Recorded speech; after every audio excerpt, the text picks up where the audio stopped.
Matthew chapter 22. We are in the last week of our series here, and we are going to talk about this thought of love. And I know we talk about it generally quite a bit, but I think it's important for us to understand what it really is, and I feel it's important that we dedicate an entire message towards it. So we've been talking about emotions that we all feel, right? And I don't even know if I can remember them all now. Fear, loneliness, sadness, anger, and the happiness. There we go. We got the five that we've gone through. But we wrap this up with love. And what I've been trying to do is build up to this thought or this emotion here. We started with fear and loneliness and sadness and all of the bad emotions, we would say, and anger. And then we got to happiness last week. But I think that when we look at this, it is a progression that a person comes through in order to come to Christ. The fear and the sadness and the loneliness of their sin, the anger that our sin nature brings, which then can bring us to happiness and love in Jesus Christ. And I want us to look at this thought and see what we can learn about today. In Matthew chapter 22, we get from Jesus. Now, this is Jesus himself speaking, and he tells us some things. Let's read it quickly, and then we'll expound upon it some more. Verse 35. Then one of them, which was a lawyer, asked him a question, tempting him and saying, Master, which is the great commandment in the law? And Jesus said unto him, Thou shalt love the Lord thy God with all thy heart, with all thy soul, and with all thy mind.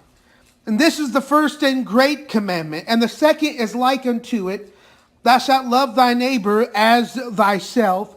On these two commandments hang all the law and the prophets. And so let's talk about love this morning. Now, I know that I am perhaps not the most credentialed person to talk about this, or the most experienced person to talk about this. Perhaps you could even look at me and say, what do you know about love? But in the words of Forrest Gump, I'm not a smart man, Jenny, but I know what love is. All right? But let's talk about it. Jesus gives this passage here, and he says a couple things. The Pharisees come to him, and we know the Old Testament is filled with hundreds and even thousands of different laws and rules, and we're most familiar with the Ten Commandments, and even at this point, the Pharisees themselves had added so many restrictions to the lives of the people on top of what Scripture had even given. And they came to Jesus and they said, what is the most important law for us to follow? And Jesus says two things. And he tells us that on these two things hang all other laws. Now, I'm not going to get into it too much today. We could preach an entire message on it. But he says two things. He says, love God with all thy heart, soul, and mind. And listen, if you love God, you're not going to worship other gods. You're not going to worship idols. You're not going to take his name in vain. You're going to honor the Sabbath, all those things. And he says to love your neighbor as yourself. And if you love your neighbor as yourself, you're not going to steal, cheat, lie, or kill them, are we? And so he tells us that if we can accomplish these two things, we can accomplish all the other rules that have been given. And so he tells us some things. He says to to love the Lord thy God and to love thy neighbor as thyself. I believe this morning that when Jesus tells us these things, he's trying to illustrate a point to us that if we are going to follow God and to keep his commandments, it's going to require us to not only love people, but understand what love really is. And so this morning, just shortly, I want to share with you three things that I believe love truly is. And if we're going to truly love somebody, we have to understand what love is. Number one, I want us to realize this morning, love is not a feeling. Love is not a feeling. And I think that this is confused. Love many times is confused with several different feelings. I think many times it's confused with two different emotional feelings that accompany love, but they are not love. I think, first of all, love is confused with the feeling of fondness.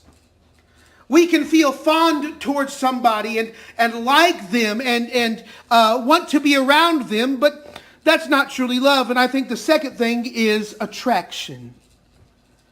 Many people today confuse the feeling of attraction for somebody as feeling love for them.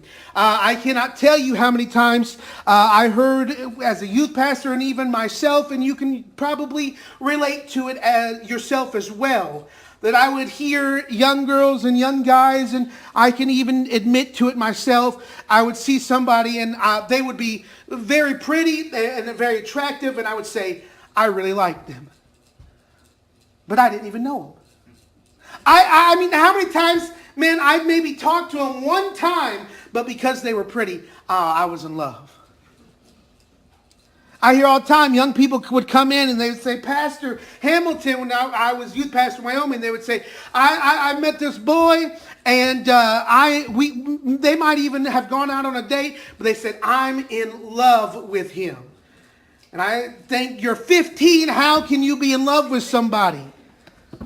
You were in love with Johnny last week and so on and so forth. Love is not a feeling. I think it's confused many times with fondness and attractiveness because, listen, attractiveness can fade, right? If you look at my baby pictures, you'd think I was a model. If you look at me now, you'd think I wouldn't be let in the building. Attractiveness can fade. And not just the attractiveness fades, but attractiveness changes. I mean, I can tell you that I've thought that this girl was pretty, and then here comes another girl, and I thought, oh, never mind, she's prettier. Y'all forgive me, all right? But I'm just telling you the truth that what I thought was love and what many people think is love is really just an emotional feeling of fondness or attraction. So how do you know that love's not a feeling? I can tell you this morning, that if love was a feeling, our love would only be as good and as strong as long as we never had the feeling of anger. If love was a feeling, I could only love you until a feeling of anger or resentment set in. Because once the feeling of anger shows up, I can no longer have a feeling of love for you. And I also say this morning, that love, if love was a feeling, then I believe this morning that Jesus Christ and God himself would have quit loving us when we sinned. Why? Because the Bible tells us that our sin causes God to be angry towards us. And if love was simply a feeling, it would have turned God's love away from us. But if love is not a feeling, if we're going to make the emphatic statement this morning that love is not a feeling, what is it? And that leads us to number 2 this morning. I believe that love is a choice. Love is a choice, and it is demonstrated most clearly this morning by Jesus Christ himself. As I said, if love was purely a feeling, then he could have quit loving us when we sinned. But yet he chose to still love us. One of my favorite scriptures in all of the Bible is Romans chapter 5, verse 8, where it tells us that God commendeth his love toward us in that while we were yet sinners, Christ died for us. I want us to stop and think about this fact this morning, that before you were ever saved, God loved you. Before you were born, God loved you. Before your parents were born, God loved you. Before you were even thought of, can I tell you this morning, before he even came to die for you on the cross, God loved you. I think I've quoted this song many times, but the song that says when he was on the cross, I was on his mind. Can I tell you this morning that Jesus Christ knew every sin that you would ever commit, and today knows every sin that you still will commit, yet he still chose to love you. Can I tell you this morning that Jesus chose to love millions of people that would never accept his salvation, yet he still chose to love them. People are so quick in relationships to say that they love somebody, And can I tell you, I've had siblings for 22 years now, and I still don't know if I love them. But I'm reminded of the show The Office, and I don't know if anybody else in here is an Office watcher, but I am a big Office watcher. And I think about the episode where Michael Scott, he's always getting himself in trouble in relationships. He is so desperate for love and relationship that he's seeing a woman named Carol in the show. They're on a date and they're at a party for one of their coworkers named Kelly. And they've only been going out for a couple weeks. And Michael gets this idea to go in front of everybody at the party and propose to his girlfriend Carol. And Carol, in shock and dismay and disbelief, looks at Michael and she says, "Michael, it's only our 9th date," and walks out.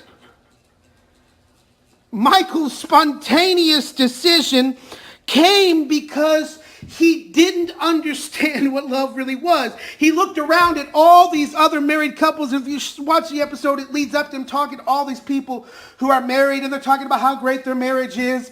And he goes, "I want to be that. I want to be married." And so he rushes up and he says, "I want to marry you." And she says, "I don't know about that." We're that way sometimes in relationships. We rush into it. You know, I say that you don't really know if you truly love somebody till you've had a couple fights. Why? Because when that feeling of infatuation and fondness and attraction are overtaken by your anger and your feeling of being upset, it is at that moment that you must choose to love that person to work through the anger. I can tell you that me and my brothers have some times where we get pretty angry with each other. All right? But I still love him. Not because of an obligation. Because there was times when my mom told us growing up, "Now you have to love each other." And I said, "I have to tolerate him." But love is a choice. I can tell you love is a choice. When I get called at 2 a.m. and told I locked my keys in the car in the gas station parking lot. Can you bring me my spare? Love is a choice this morning because it requires us to choose to love that person even in their failings and mistakes. And today I tell you that Jesus is the same way with us. He didn't just look at us and say, look at Adam and look at us and say, "They are no longer perfect. I no longer want them." But Jesus looked at our imperfections, at our weaknesses, at our flaws, and he says, "I love you all the more." Can I tell you this morning that Jesus didn't just say he loved us, he proved it. By choosing us, and then he not only chose us, he put action behind those words. And I say this number 3, and this is really the most important point, I believe, today. Love not only is not a feeling, and love is a choice. I believe number 3, love requires action. Love requires action. If we are going to love God, we must put to action that he is the most important thing in our lives, not just say it. Jesus didn't just say he loved us, he proved it. How did he prove it? He proved it by putting into action the words that he said and dying for us on the cross. He put to action his love by showing us the depths that he was willing to go. John 15:13, we all heard it quoted on Memorial Day. It says, "Greater love hath no man than this, that a man lay down his life for his friends." And Jesus Christ this morning is the only person who died for your sins this morning and loved you, willing to bear that bitter cup. If we're ever going to prove our love for God, as he tells us in this verse, he said to love the Lord thy God with what? All thy heart, all thy soul, all thy mind. He doesn't say to love the Lord thy God with all thy words. And Jesus wants our praise and our worship, no doubt, and he deserves our praise and our worship. But if that's all we ever give, then man, our Christianity is shallow.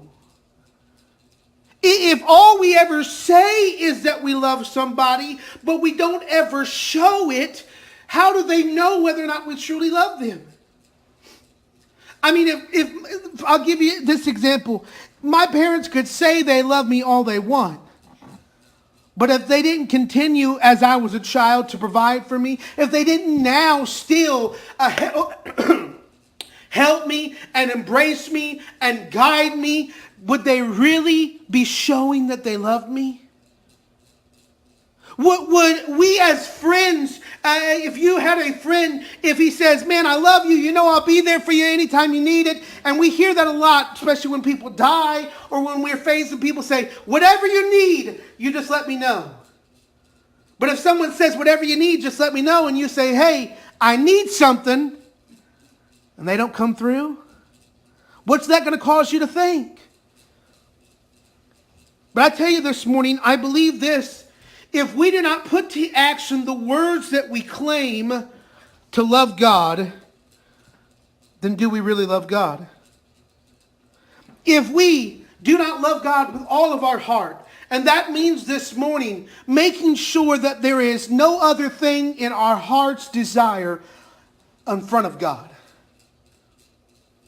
With all of our soul, meaning that everything about our life is focused on Jesus and pointing people towards Jesus Christ. With all of our mind, meaning that the thoughts that we have on a daily basis are centered around Christ. Does that mean that we'll never have sinful thoughts? No, because I can tell you, I'll be the first to admit that there are times when sinful thoughts enter my mind, when sinful things enter my heart, and when sinful actions enter my soul. But if our focus and our goal is not Jesus Christ, our actions are not backing up our words. If we are allowing things to come into our life and put dominance before God, our actions are meaningless. Can I say this morning? If we are doing things that would not bring honor to God in front of our friends, why would they ever listen to us about loving God when we're not showing we truly love God ourselves? Can I just say this morning? I understand there's times where we can't make it to church for whatever reason, work, emergencies, all that. And I know many people have things that keep them, and I'm not here to bash or condemn anybody. I understand. But I will say this, if we're out of church more than we're in church, our actions are not backing up our words. And can I say this morning? I used to have to work Sundays. I always tell people I still work every Sunday. My brother works every Sunday. He used to work every Sunday at his job when he worked at FMC. And I remember one time he had a Sunday coming off. They had the whole factory was going to be off for Sunday. And I remember he invited somebody to come to church. And he said this to him. He said, why would I go to church if you don't go to church on Sunday? Look at my brother, and I understand my brother, he really didn't have a choice. He had gotten moved. It was just temporarily, but he'd been working Sundays for about 6 months. And the guy looked at him, he said, why would I go to church on Sunday if you don't go to church on Sunday? See, the truth is, if we're not showing our love for God in all aspects of our lives, why are the people around us going to want to follow and believe in that love for God? Because can I tell you this morning, not only are we to love God, he gives us a second commandment there, right? He says what? To love our neighbor as ourselves. Now listen to this morning. This is vitally important. If we are to truly love our neighbors as ourselves, then we have to share the gospel with them like it was shared with us. If we're truly going to love our neighbor, the number one thing we must do is to give them the gospel like it was given to us. Listen this morning, I believe that the greatest thing you and I can do for people is to point them to Jesus Christ. I believe that God calls us to do that very thing. And let me say this, that we can't just continue to say that we love our community, that we love our friends, that we love the world, that we love lost people, and not put action behind it. Because can I tell you what's going to happen? There will be a day in which we stand before Christ. And he'll say, Harvard Hills Baptist Church, you spoke a lot about evangelism. You spoke a lot about witnessing in the gospel and about reaching the lost. He said, but I see very little action. behind it. Can I tell you this morning, I'm not here to preach at you. I'm preaching at myself as well, and myself the most. If we do not put the action behind our words, our love is fake. We cannot show the love of Christ to those around us without action behind our words, because if not, our words become meaningless. Love requires action this morning.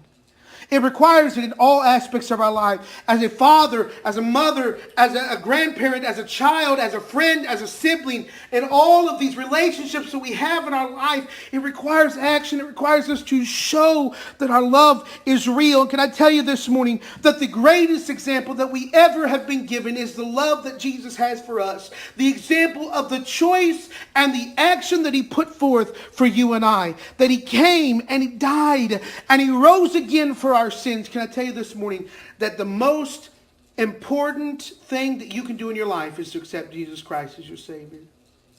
Now, I believe we sit here in this church. I believe most everybody in here is a believer. And if you're not, I would love to show you how you can know. But can I tell you, it would be a waste for us to gather in here week in and week out, all with the knowledge that we have Christ, but never take him anywhere outside of these four walls.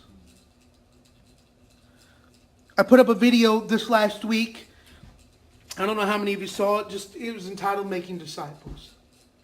I gave some startling statistics in that video about church attendance and church growth. 38% of Americans attend church today. That's it. That's compared to 42% in 2008 and 61%, I believe it was, in 1980. And of that 38%, the average attendance is only twice a month. Can I tell you this morning that if we are not busy about bringing people to Christ and discipling them to grow and walk with him, it won't be long until there's no church. I don't believe that the church is ever going to get to 100% attendance.